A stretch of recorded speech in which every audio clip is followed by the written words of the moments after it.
नमस्कार साथियों, मैं दीपक प्रजापति आपका अपने इस दीपक जीएस एकेडमी पर बहुत बहुत स्वागत करता हूं। साथियों, आज हम लोग पढ़ेंगे यहां पर भारत शासन अधिनियम 1858। इस अधिनियम में हमने वो सारे डाटा मेंशन करने का प्रयास किया है और मेंशन सारा कुछ किया है जो विगत वर्षों में आए हुए हैं या आगे आने की संभावनाएँ हैं। इसके साथ साथ कुछ हम आपको और भी इससे जुड़ी हुई इंटरेस्टिंग बातों को भी बताएंगे जो कि इससे जुड़े हुए रहे हैं। तो आप बिना इसके किए हुए आप इसको देखते जाइए और आप वो सारा डाटा गेन करेंगे जिससे कि आपको किसी भी परीक्षा में आप बैठेंगे तो आपको आसानी होगी उस परीक्षा में।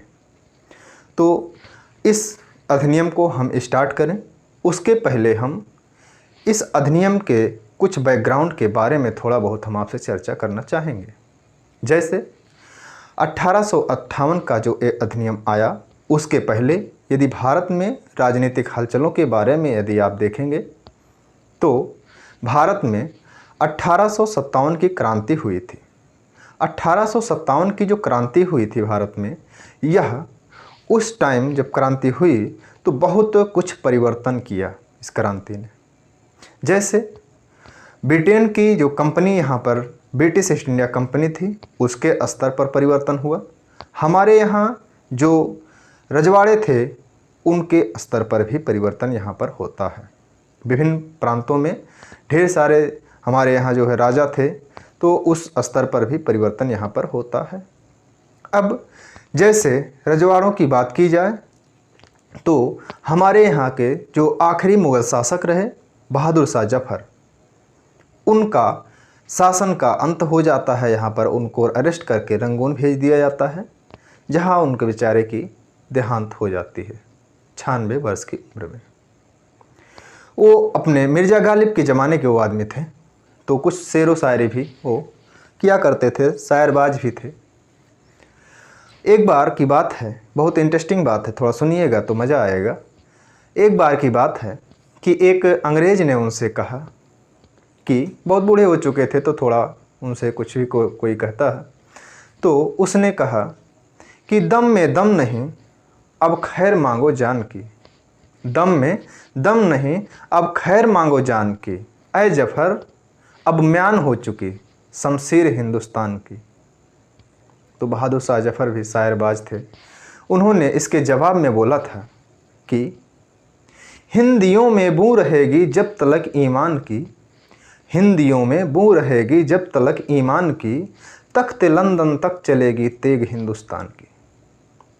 तो साथियों, इस लाइन को आप अन्यथा मत लीजिएगा, ये लाइन आ चुकी है। आप ये मत सोचिएगा कि पढ़ा रहे हैं ये अधिनियम, बता रहे हैं शायरी। ये अधिनियम से जुड़ा हुआ भले नहीं है लेकिन बहादुर शाह जफ़र से जुड़ा हुआ है। हिस्ट्री में कई बार आ चुका है कि ये किसकी लाइन है कि तख्त लंदन तक चलेगी तेग हिंदुस्तान की, तो बहादुर शाह जफ़र की लाइन है। इसको आप याद रखिएगा। आइए हम लोग देर ना करें और हम लोग चलते हैं इस अधिनियम के बारे में देखते हैं। तो इस अधिनियम के बारे में जो हम देखेंगे उसमें हमने कहा है आपसे कि दो स्तर पर परिवर्तन हुए, कंपनी के स्तर पर और जो है यहाँ के शासक। तो शासक को तो हमने बता दिया कि यहाँ पे शासन का अंत हो गया, बहादुर शाह जफ़र यहाँ के आखिरी मुग़ल शासक रहे। और कंपनी के स्तर पर अगर देखा जाए तो कंपनी का भी यहाँ पे अंत हो जाता है और अब कंपनी के प्रशासन को ब्रिटिश क्राउन के हाथों में दे दिया जाता है। इस तरह से अब यहाँ से 1858 के अधिनियम के बाद या 1858 के अधिनियम से ब्रिटिश क्राउन भारत में प्रशासन करती है, कंपनी के शासन का अंत हो जाता है। और इसके अन्य परिवर्तन जो हुए हैं, आइए हम लोग देखते हैं कि क्या क्या इस टाइम पे परिवर्तन हुए और कैसे क्या रहा। साथियों, इसमें देखिएगा भारत सरकार अधिनियम 1858। यह जो अधिनियम लाया गया, जैसा कि हमने पहले भी बताया कि 1857 की क्रांति हुई थी, उसके बाद इस अधिनियम को लाया गया। लेकिन जब 1858 में यह क्रांति हुई, 1858 में यह लाया गया, तो इसके पहले 1857 में जब क्रांति हुई उस दौरान क्या हुआ कि इस पर विचार किया गया वहाँ पे ब्रिटिश संसद में, और ऐसे विधेयक लाने का वहाँ पे योजना बनाई गई, ऐसा विधेयक लाया गया कि अब कंपनी के शासन का अंत कर दिया जाए।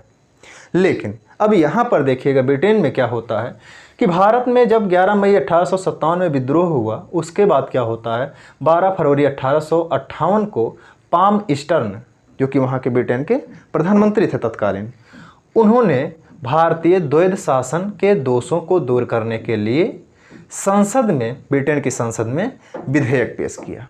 किंतु इनको क्या होता है, त्यागपत्र देना पड़ता है किन्हीं कारणों से।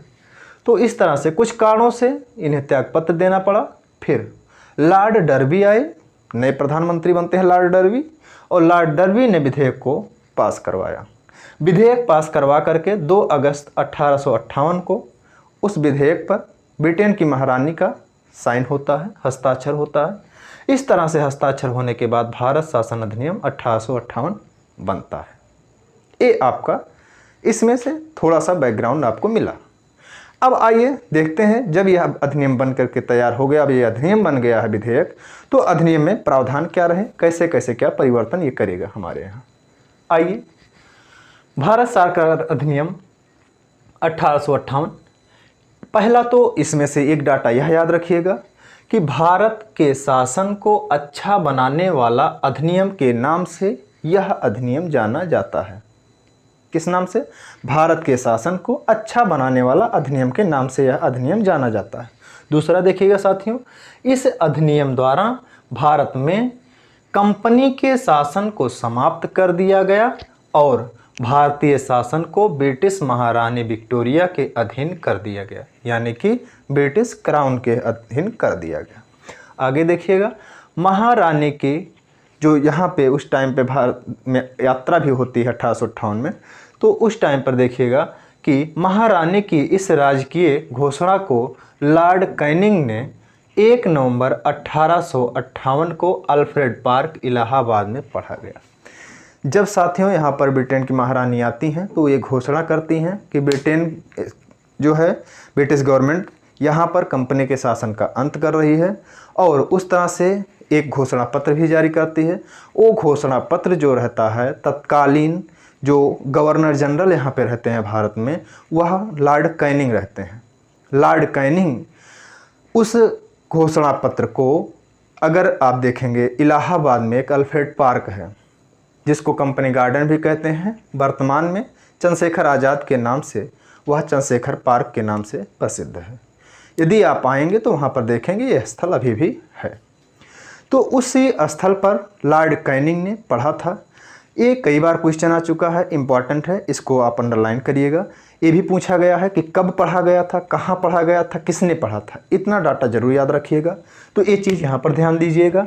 1 नवंबर 1858 को अल्फ्रेड पार्क इलाहाबाद में पढ़ा गया, लॉर्ड कैनिंग के द्वारा पढ़ा गया था साथियों। इस तरह से ये घोषणा पत्र पढ़ा गया। आगे आइए देखते हैं इसमें और क्या रहा। इसमें देखिएगा, गवर्नर जनरल का नाम जो था उसे बदलकर अब उसे भारत का वायसराय कर दिया गया। इसके अलावा इस प्रकार ये जो प्रथम वायसराय हुए वह लॉर्ड कैनिंग हुए, जो कि तत्कालीन गवर्नर जनरल थे। वही क्या हो गए, अब वायसराय हो गए। एक बात यहाँ पर ध्यान रखिएगा साथियों, ये वायसराय नाम भले कर दिया गया है, लेकिन भारत के लिए यह किया गया है। जो ब्रिटिश अधीन प्रांत थे, जैसे कि मुंबई हो गया, बम्बई जिसको कहते थे, मद्रास हो गया, बंगाल हो गया, यहाँ पर जब वह प्रशासन चलाता था, जब वहाँ पे प्रशासनिक अधिकारी के रूप में वहाँ पेश होता था, तो वहाँ पर उसको गवर्नर जनरल ही कहा जाता था। लेकिन जब रजवाड़ों से, जो भारत के जो रजवाड़े थे, उनसे जब इनकी वार्ता होती थी, उनसे जब इस तरह से कोई भी मीटिंग होती थी, तो उस दौरान यह क्या होते थे, उस दौरान ये वायसराय के रूप में कहे जाते थे। तो इस चीज़ को ध्यान में रखिएगा साथियों, ठीक है। इसके बाद देखिएगा यहाँ पे क्या किया गया, ये लॉर्ड कैनिंग अब यहाँ पे प्रथम वायसराय होते हैं। इसके बाद अब देखिएगा, बोर्ड ऑफ कंट्रोल और कोर्ट ऑफ डायरेक्टर को समाप्त कर भारत का राज्य सचिव पद सृजित किया गया, जिसमें भारतीय प्रशासन की पूर्ण शक्ति निहित थी। इस तरह से जो इसके पहले एक बोर्ड ऑफ कंट्रोल और कोर्ट ऑफ डायरेक्टर था, उसे भी अब भंग कर दिया जाता है। उसको भंग करने के बाद उसके स्थान पर भारत सचिव का पद सृजित किया जाता है, और वह भारत सचिव जो होता है ब्रिटेन की कैबिनेट का सदस्य होता है। और वह वहाँ ब्रिटेन की संसद में इसके प्रति जवाबदेह होता है। भारत में प्रशासन के प्रति वहाँ पर जवाबदेह होता है। यहाँ पर अगर कोई गलती होती है तो उसके प्रति उससे जवाब मांगा जा सकता है ब्रिटेन की संसद में। तो इस तरह से एक भारत मंत्री आप कहें या भारत सचिव वही होता था। तो यह पद वहाँ पर सृजित किया गया भारत सचिव का। इस तरह से आगे देखिएगा साथियों, भारत सचिव की सहायता के लिए 15 सदस्यीय परिषद का गठन किया गया और सचिव ब्रिटिश कैबिनेट का सदस्य होता था और ब्रिटिश संसद के प्रति उत्तरदायी होता था।